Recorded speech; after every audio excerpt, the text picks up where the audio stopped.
In the vast and compassionate landscape of Buddhist teachings, the path to awakening is illuminated by practices that cultivate wisdom, panya, ethical conduct, sila, and mental discipline, samadhi. For those who undertake this path, the formal practice of meditation becomes a central pillar of daily life. It is the sacred time we set aside to turn inward, to quiet the relentless chatter of the mind, and to connect with a deeper, more authentic way of being. Invariably, the earnest practitioner arrives at a very practical question. When is the best time to do this? Is it in the pre-dawn stillness, as the world holds its breath before the coming of the sun? Or is it in the quiet embrace of the evening, as we seek to shed the accumulated dust of the day before entering the mysterious realm of sleep? The modern world, with its penchant for optimization and life hacking, seeks a definitive, evidence-based answer. It wants to know which time slot yields the greatest neurological benefit, the most significant reduction in cortisol, the sharpest increase in productivity. The ancient wisdom of the Dharma, however, approaches the question from a different vantage point. It teaches that the most potent ingredient in any spiritual practice is not the timing, but the intention, sadhana, and the consistency of effort, viriya. From this perspective, the best time to meditate is, quite simply, the time that you will meditate.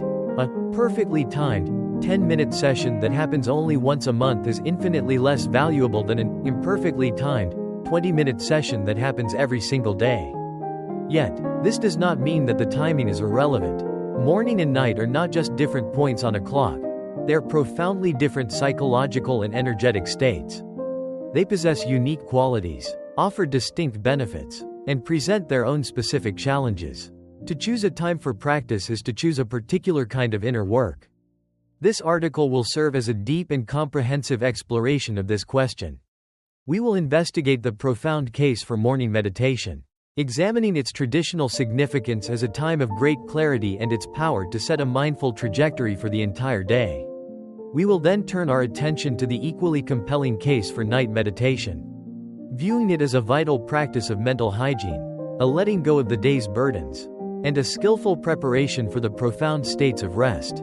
By weaving together the timeless insights of Buddhist psychology with the illuminating findings of modern neuroscience, we will discover that the ultimate answer may not be a choice of either or, but a wise integration of both and, tailored to the unique tapestry of your own life. This is an invitation to move beyond rigid rules and to cultivate a personal rhythm of practice that is not just effective, but truly nourishing to your heart and mind. Part 1. The case for morning meditation. Cultivating a Brahma's mind at dawn. There is a palpable magic to the early morning hours. It is a time that feels pregnant with possibility, a liminal space between the world of dreams and the world of deeds. For millennia, contemplative traditions across the globe have revered this time as uniquely conducive to spiritual practice. The traditional significance, the Creator's hour.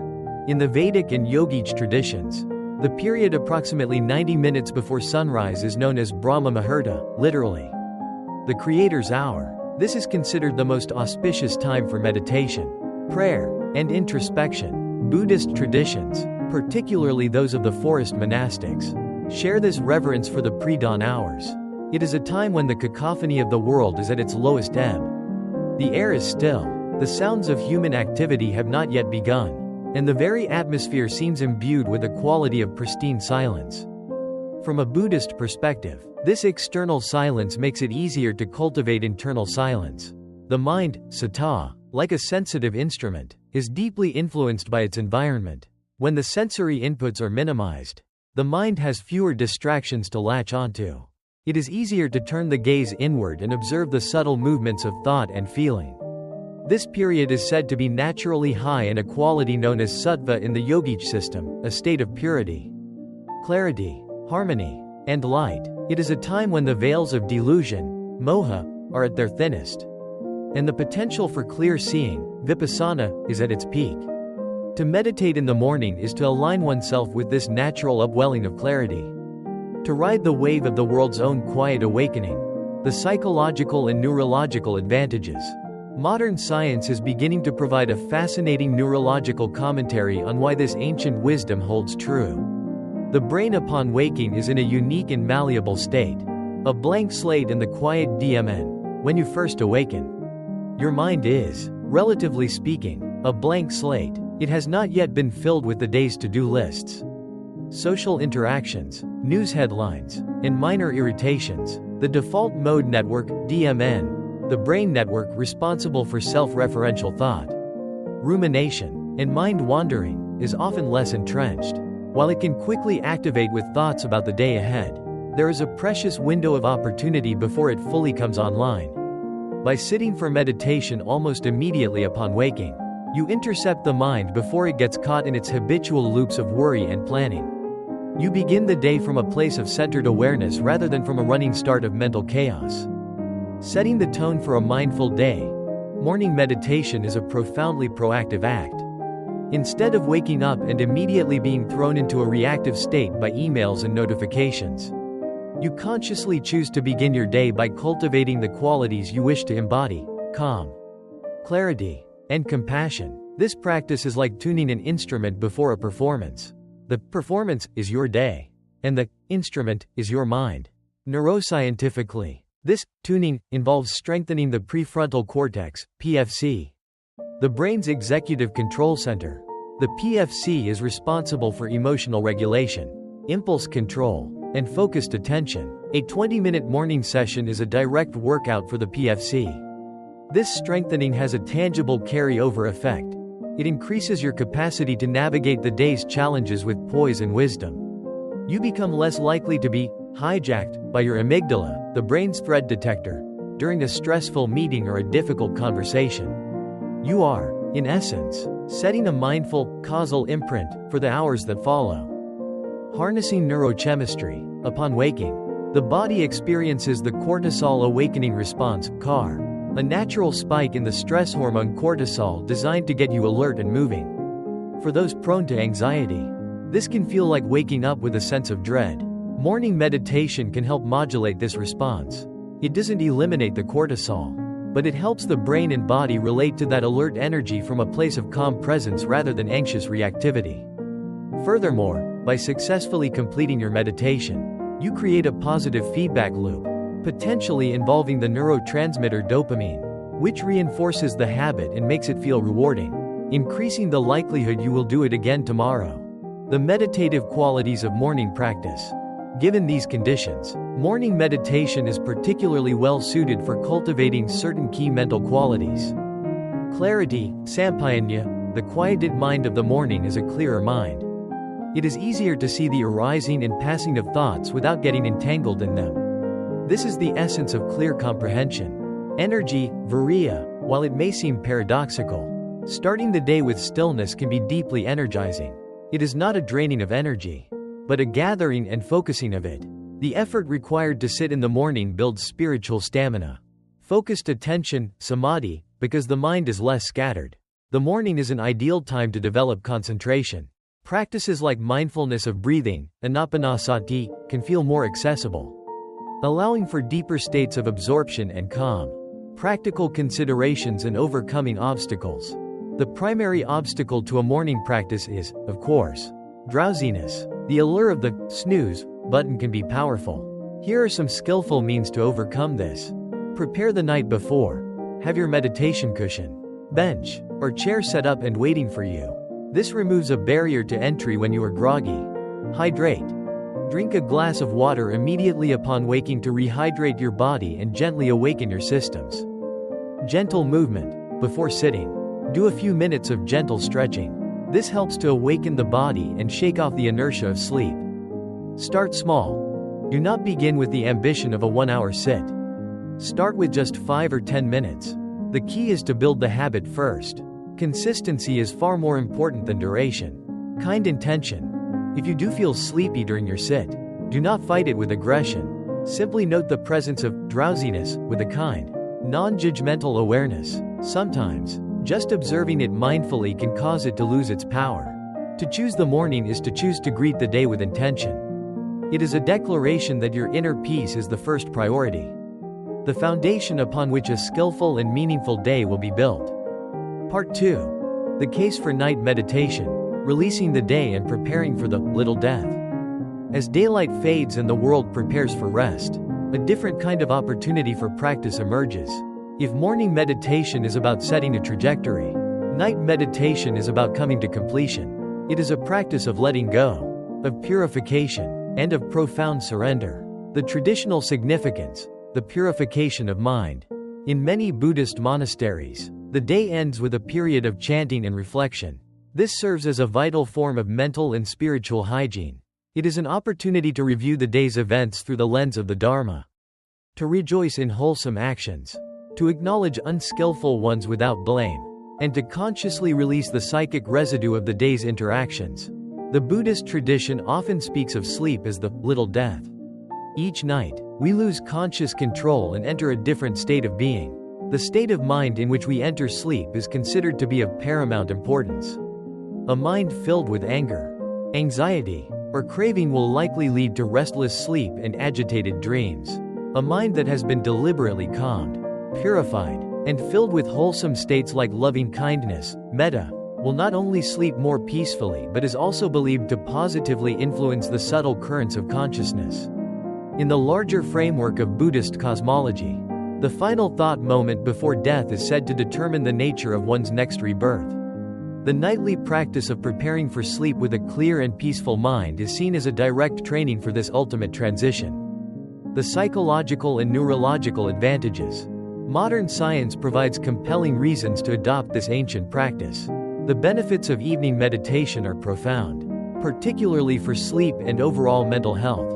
Processing and releasing the day's residue. Throughout the day, our brains accumulate a significant amount of unresolved mental and emotional content. The frustrating email, the difficult conversation, the lingering worry. If we carry this directly to bed, the mind will continue to grapple with it, leading to rumination and insomnia.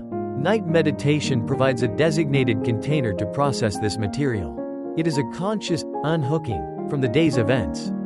By sitting and observing the thoughts and emotions related to the day, we allow them to arise and pass away in the spaciousness of our awareness, rather than having them fester in our subconscious. This prevents the brain from consolidating stress-related memories during sleep, a process that can lead to long-term anxiety. Activating the rest and digest system. A typical modern day leaves our sympathetic nervous system, SNS, the fight or flight mechanism, in a state of high alert. We come home feeling wired, edgy, and overstimulated. Attempting to sleep in this state is like trying to park a car while your foot is still on the gas pedal. Night meditation is the most effective way to consciously apply the brakes. Practices like the body scan and diaphragmatic breathing directly stimulate the vagus nerve, the superhighway of the parasympathetic nervous system, PNS, our rest and digest system. This activation sends a powerful cascade of calming signals throughout the body. The heart rate slows, blood pressure drops, and muscles release their tension, optimizing the neurochemistry of sleep. This physiological shift is mirrored by a change in our brain and body chemistry. Meditation has been shown to reduce evening levels of the stress hormone cortisol, which is a primary antagonist of sleep. Simultaneously, it can increase the production of GABA, the brain's primary inhibitory neurotransmitter, which promotes calm, and melatonin, the key hormone that governs our sleep-wake cycle. In essence, evening meditation creates the ideal neurochemical cocktail for deep and restorative sleep. Numerous studies have confirmed that mindfulness-based practices are highly effective in reducing insomnia and improving overall sleep quality and duration. The meditative qualities of night practice. The quiet, introspective energy of the evening lends itself to cultivating a specific set of spiritual qualities. Letting go, nekkhamma. The evening is the perfect time to practice renunciation. Not in an ascetic sense, but in the simple act of letting go of the day's identities, roles, and concerns. Acceptance, khanti. By observing the day's events without judgment, we cultivate a deep patience and acceptance for our own humanity, our successes and our failures. Loving kindness, metta. A night practice can be a beautiful time to cultivate metta, offering kindness to ourselves for the struggles of the day and extending it to others with whom we may have had conflict. This soothes the heart and dissolves resentment. Bodily surrender. Techniques like the body scan meditation are exceptionally potent at night. encouraging a profound surrender of physical tension and preparing the body for the ultimate letting go of sleep. Practical considerations and overcoming obstacles. The greatest challenge for night meditation is, predictably, fatigue. After a long day, the desire to simply collapse can be overwhelming, and the risk of falling asleep during the practice is high. Sit upright. Avoid meditating while already lying down in bed if you are prone to falling asleep. Sit on your cushion or in a chair with a dignified, upright posture to maintain alertness. A shorter, focused sit. A 15-minute focused session is better than a 30-minute session spent nodding off. Quality over quantity is key. Engage the body. A body scan is an excellent choice for the evening as it keeps the mind actively engaged in a sensory task, which can counteract drowsiness more effectively than a purely concentration-based practice. Mindful transition. Consider your meditation as the final activity before getting into bed. Turn off all screens at least 30 to 60 minutes prior. The blue light from screens inhibits melatonin production and is highly disruptive to sleep. Let the meditation be the clear boundary between your day and your rest. To choose the night is to choose to end your day with wisdom and grace. It is an act of profound self-care, ensuring that you do not carry the burdens of one day into the fresh potential of the next. Part 3. The Synthesis, a harmonized practice for a balanced life. Having explored the powerful and distinct benefits of both morning and night meditation, we arrive at a crucial insight. The ultimate goal may not be to choose between them, but to recognize them as two wings of a bird. Both are needed to fly. For a practitioner whose lifestyle allows, cultivating both a morning and an evening session creates a powerful, synergistic rhythm that can profoundly accelerate one's journey. Morning and night as complements, not competitors. Viewed together, the two practices form a complete cycle of mindful living. They are not redundant, they are complementary, each making the other more effective. The morning sit, sharpening the sword. The morning practice is about preparation and cultivation. You sit to gather your energy, to sharpen your mindfulness, and to set a clear, compassionate intention for the day. You are preparing the primary tool you have for navigating life, your own mind. The evening sit, cleansing the vessel. The night practice is about purification and release. You sit to wash away the inevitable grime of the day, the small anxieties, the unskillful reactions, the lingering tensions. You are ensuring that the vessel of your mind is clean and clear before it is set down to rest. This creates a virtuous cycle. When you start the day with a clear, focused mind from your morning meditation, you are more likely to act with wisdom and less likely to be reactive. This means you accumulate less mental grime during the day. Consequently, your evening session becomes less about heavy-duty cleanup and more about gentle unwinding and the cultivation of peaceful states. A peaceful evening meditation, in turn, leads to deeper, more restorative sleep. This improved sleep makes it significantly easier to wake up in the morning feeling refreshed and motivated for your next sit. Each practice potentiates the other. The middle way, adapting to the rhythms of your life. While the ideal may be a twice daily practice, the Buddhist path is, above all, the middle way, Majjhima Patipada, a path of wisdom, balance, and the avoidance of rigid extremes. Dogmatically forcing yourself into a schedule that doesn't fit your life will only lead to stress and burnout, the very states we are trying to alleviate. The key is to apply the principles skillfully. A new parent with a baby who wakes at dawn may find a morning sit impossible. For them, a short, 10-minute sit during a baby's nap or a calming practice at night may be the most compassionate and sustainable choice. A shift worker's morning might be 4 p.m. A person struggling with deep depression might find the morning silence too daunting and may benefit more from an evening practice focused on self-compassion. Listen to your own body and mind. Experiment with curiosity. Perhaps you have a weekly rhythm, with longer sits on the weekend mornings and shorter, more relaxing sessions on weekday nights. The practice must serve your life. Your life should not become a slave to a rigid idea of the practice. The ultimate guide is not the clock on the wall, but the wisdom of your own heart. Conclusion. Your personal rhythm of awakening. We began with a simple question: morning or night? We have discovered that there is no simple answer, because the question itself points to a deeper truth. Meditation is not a task to be checked off a list at the optimal time. It is a living, breathing relationship with our own consciousness. The morning offers us the gift of a clear beginning, a chance to set our inner compass before we set sail into the unpredictable waters of the day. It is a practice of proactive cultivation. The night offers us the gift of a peaceful closure, a chance to release our grip on the day's events and surrender into a state of deep trust and rest. It is a practice of compassionate release. Both are invaluable, both are potent. The best time to meditate is not a universal prescription but a personal discovery. It is the time that allows you to show up, day after day, with sincerity and dedication. It is the time that feels less like a discipline and more like a homecoming. I encourage you to experiment. Try a week of dedicated morning practice and notice its effects on your day. Then, try a week of evening practice and notice its effects on your sleep and your state of mind upon waking. You may find that one clearly suits your temperament and lifestyle. You may find that a combination of the two creates a beautiful harmony. Ultimately, the wisdom of the Dharma gently reminds us to let go of our attachment to ideal conditions, while the quiet of dawn and the calm of dusk are beautiful supports for our practice. The true laboratory is life itself. The ultimate goal of these formal sessions is to infuse every moment of our waking lives with the qualities we cultivate on the cushion.